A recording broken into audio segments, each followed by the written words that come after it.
We have no secret about the shortage of PPE for EM docs, nurses, staff across the nation. Right.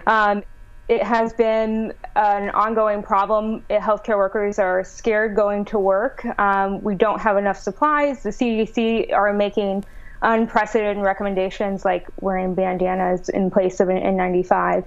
And so my goal has been to get PPE out to as many healthcare workers around the nation as possible, and in particular to critical access hospitals that may not have even a single mask on site. And while that seems surprising, there are a lot of them. Dr. Norvell, for anyone that doesn't know, PPE is personal protection equipment. We've been seeing the stories. We hear people saying, hey, we need more masks, ventilators, just sanitation gear, gowns, booties, stuff like that. Is there truly a need right here at home? There is. I am fortunate myself that I have not experienced the same situation that a lot of people that have reached out to me have been experiencing. I've been very well protected within my own network, but even locally within Dallas, I've had a lot of doctors reach out to me, a lot of them making requests for N95 masks, for goggles, for gowns, for face shields, for everything. There is absolutely a shortage here locally. How can people help once again, Dr. Norvell?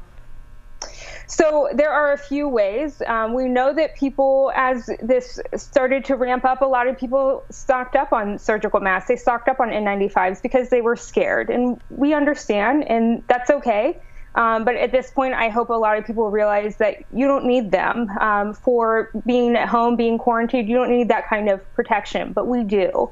And so considering donating them to your local emergency departments, if you're not sure where to donate them, you can reach out to me. I'll find a place that needs them. The other option is that I've actually set up a fundraising campaign where I am purchasing and sending out the PPE to various sites. Of course, not charging them for this. Once I have this donated supplies, I send it to them free of charge. So you can donate to the GoFundMe, which is under Protect Our Frontline. That is also the email account that I can be reached at protectourfrontline@gmail.com. You know, this morning, maybe about 30 minutes ago, the Dallas mayor said that he's issuing a new requirement which would issue all hospitals here in Dallas to report, how many beds they have left, how many ventilators, their condition by 4 o'clock every day. You're an emergency room doctor. Do you think this is good that he set this rule in place today? I do. I think that it gives transparencies to the capabilities of each facility. The other consideration that needs to come into play with that is just because we have the ventilator, just because we have the room, just because we have the space capacity, it doesn't mean that we have the staff to take care of that patient. Wow. And so we've got to protect our staff in order to maintain the workforce that can take care of that capacity. Speaking of the staff, this morning also, New York Governor Andrew Cuomo is asking for medical professionals across the country, if they can, to come and help them out. Do you even think that that's safe? Unfortunately, or feasible, for that matter? I think that there is definitely risk for all of us right now. We are putting ourselves at a new level of risk just going to work every day. You get ready for work and you have a little bit of a pit in your stomach about what your new normal is right now. Right.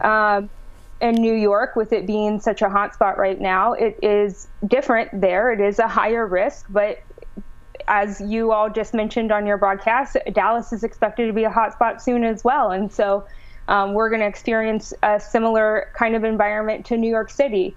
Do I think it's feasible? Yes. There are a lot of people that carry multiple state medical license. So having physicians that have a license in place consider going to help, that is a possibility. And then there has been a lot of consideration of lifting cross-state requirements. And so if you have a medical license in Texas, for example, allowing you to go assist in another more critical needs state. Dr. Norvell, thank you so much for joining us here on Midday, and we're definitely going to get that you. GoFundMe link on our website at WFAE.com. And I just want to thank you personally for all the hard work that you've been doing. I'm happy to do it. Thank you for your time. Thank you.